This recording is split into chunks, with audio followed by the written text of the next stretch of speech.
is your boy, Fried Noodle Eater, with another good video. Today's Sunday. Why am I in this truck this early on a Sunday? That's a good question. Because I am not parked up. I'm going ahead to drop off a load today. I picked up some aluminum coils, two big, super big aluminum coils from Nashville yesterday? Friday I picked up two coils from Nashville and was supposed to get home, but I didn't get home Saturday morning. So this week is going to be interesting because I'm not going to have a 34-hour reset. So yikes. We'll see how that goes. Right now I have 14 hours and 58 minutes left on my clock because I didn't get a reset. So it's going to be interesting. But I would like to introduce y'all to my trainee. Yeah, I haven't been in my truck that long, but I got a trainee. The most laziest trainee ever. Don't help drive. Don't help with securement or anything. And I'm just like, why are you even here? Oh boy. Look at my trainee. Like, the laziest trainee. Like, you don't even have thumbs. Like, what can you do? Not a thing. Jacksonmas, say hello. See, look, he just was trying to take a nap back there. Lazy. Anywho, I actually show him my trainee just because when I go to a lot of places, everybody knows TMC doesn't have has a no pet policy. But anytime I go to like a consignee or a shipper or something like that, and they see my dog, they're like, ah! How do you got a dog with you? Like, it's a service animal. And they're like, oh. I think it's just funny the reactions I get. I don't know. I get a good hearty chuckle every time. Everyone's like, oh, you're breaking the rules. And no, they have my paperwork. But anywho, we're about to drive down to Olive Branch, Mississippi.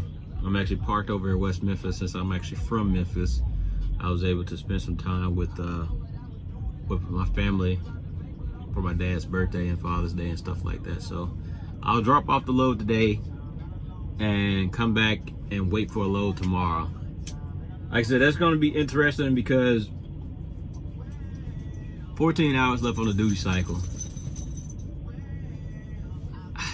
I don't know. Maybe my fleet manager is going to give me something that doesn't have to be delivered till Tuesday. No, because I still need to pick up. I don't know. It's gonna be interesting to see, though. I know that much. I will say these coils that I picked up, they're skidded coils. One was 20,000 pounds and one was 22,000 pounds. Guys, I'm letting you know right now, when you go to these shippers, make sure you ask what's the way that they usually load this item. Got a glare off the chrome over there. It's like making me feel like I'm having a seizure or something. But yeah, make sure you ask them how they load the coils, because the guy told me he put rubber mats out for the skidded coils, which I've never seen, but whatever, I did it. And so, you know, the middle part of the trailer, that little mark at the middle part, I put coil mats on the front of that mark, and I had about 5 feet, and then I put coil mats behind the middle mark. There was nobody else getting loaded at the same time I was, so I didn't know, and maybe it's my fault for not asking. I went to go tarp my load, and then I noticed everybody else had their coils together. This is one of those places that you can't get on the load, you can't get on the equipment or whatever. And so imagine trying to lift a 110-pound lumber tarp and throw it on top of a, let's see, that coil is taller than I am. I'm 5'11", so maybe like a 6 and something foot tall coil. I lifted up, got it up there, no problem. The issue was when I went to unroll it. Obviously, you guys know how we roll our lumber tarps, or our tarps, period. So I went to unroll it, and because it's so heavy on one side, it just dropped down to the middle. So I'm like, okay. So after doing that, I basically unraveled the whole entire tarp. Bad mistake. So I'm trying to then put the back half of the tarp on the back coil. And obviously, since it's heavier on the towards the middle, it kept falling down. So I was getting so frustrated. It was hot. So I'm all sorts of aggravated.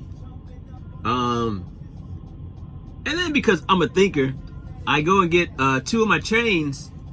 So I put a piece of the coil, I put a piece of the tarp on top of the coil, and then I put the chains on top of the coil to keep it in place.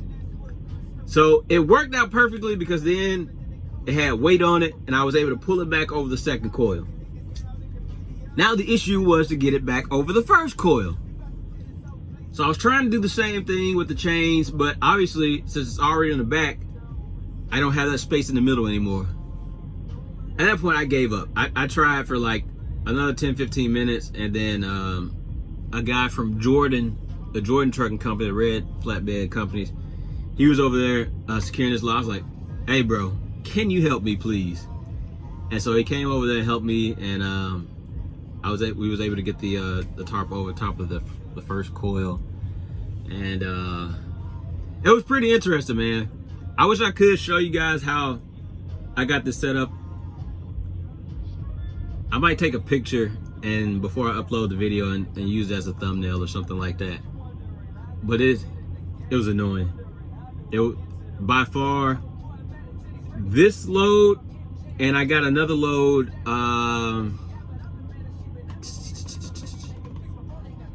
maybe it was 2 days before this load, so maybe Wednesday, they gave me some coils that I never seen before. They gave me some skidded coils that were out to the sky.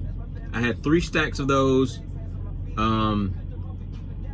There was a one, and then at the back it was 2 stacked up. Those are fine. I know how to do those. I've seen those a lot before.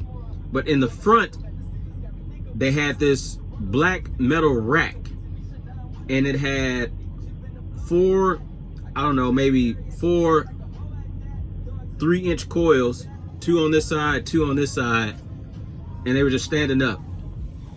I saw that thing, I was like, what the is that?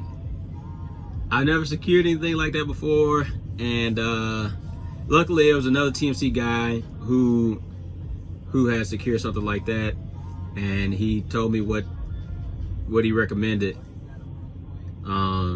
Because the directions in the Trimble, like, it wasn't very clear to me, and it said to call safety. I tried calling safety, but they didn't answer. So, you know, I secured it as best as possible with the help of the other driver, and I used the great words of my trainer: just drive the load. I'm pretty sure I went over the top on securement, because I had my U-chains on there, or not U-chains. Yeah, U-chains on the racks, and then I had straps over top and an A-chain on the front. Straps over top, A-chain on the front. So I knew it wasn't going anywhere. It was only like 10,000 pounds, and that's way more than enough securement. So I drove the load, got it to where it needed to be. I forgot where that load went, but the same guy that actually helped me secure, he delivered to the same place, so it was interesting. Yeah, man, this last week has been crazy. Another two hard besides the one that's on here now. Actually, you know what? I'll show you how tall this load is. It's insane. Insane. Oh boy.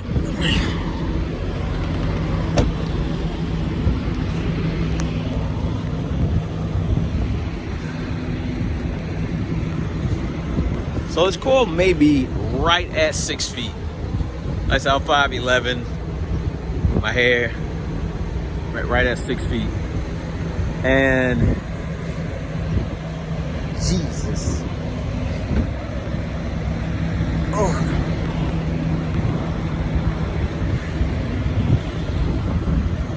As you can see, coil here. This is a whole empty spot. Empty. So I'm standing right here in between, trying to throw it on top of this coil, on top of that coil. Just, yeah. I definitely hope that, let me get back in this truck here yonder. I definitely hope that TMC starts trying to diversify some of the trainees' loads that they get, because the loads that I got while I did my 5 weeks with my trainer, I could do those no problem. I could do shingles, I could do all sorts of lumber, I could do skidder coils pretty good. I want to say we did maybe one suicide coil the whole entire 5 weeks. And we did some steel ignits, but we didn't do much metal. So when I actually first got into my truck, steel plates, I'm like, fuck, I never done steel plates. I know you need X chain over the front, some chains over the top, and you know, just make sure you secure it with the weight of the steel plates and things like that. That wasn't hard. I mean, it's pretty self-explanatory. And you have your QRC, your quick reference guidebook, or whatever it is, and all sorts of people that are usually around to help you secure it. When it comes to getting help with your securement from any other company, I will say be warned, because most companies do the minimum. Now, what I mean by that, they do what is required by DOT, and that's it. So they don't really do what are the TMC way. So if you're getting help from some random company and they say this is all you need, you might want to throw another strap or another chain or two on your load, because for whatever reason, if you end up going to a terminal and they check your load and they're like, I don't know what would happen, because that's never happened to me yet. So yeah, that's all I got today, man. I'll let you guys know how it goes throughout the rest of the work week, because like I said, I'm pretty interested with only having 15 hours left on my clock for the work week. Peace from the Middle East.